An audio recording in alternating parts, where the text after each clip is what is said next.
সূরাতুল আরাফের 172 নম্বর আয়াত থেকে আল্লাহ তাআলা বলবেন, ওয়াইয আখাযা রাব্বুকা মিন বানি আদামা মিন যুহুরিহিম যুররিয়াতাহুম ওয়া আশহাদাহুম আলা আনফুসিহিম আলাস্তু বিরাব্বিকুম ক্বালু বালা শাহিদনা আন তাকুলু ইয়াওমাল কিয়ামাতি ইন্না কুন্না আন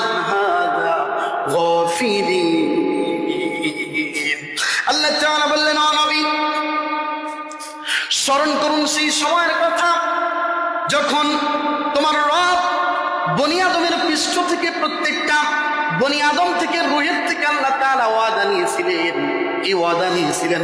আল্লাহ তাআলা রূহের জগতে আল্লাহ তাআলা আমাদেরকে জিজ্ঞেস করেছিলেন, আলাস্তু বিরাব্বিকুম, আমি কি তোমাদের রব নই? আমরা তখন বলেছিলাম, ক্বালু বালা শাহিদনা আন তাকুলু ইয়াওমাল কিয়ামাতি ইন্না কুন্না আন হাযা গাফিলিন। আমরা আল্লাহকে বলেছিলাম, ক্বালু বালা শাহিদনা, আল্লাহ আমরা সাক্ষ্য দিচ্ছি আপনি আমাদের রব, আপনি ছাড়া আমাদের কোনো রব নাই।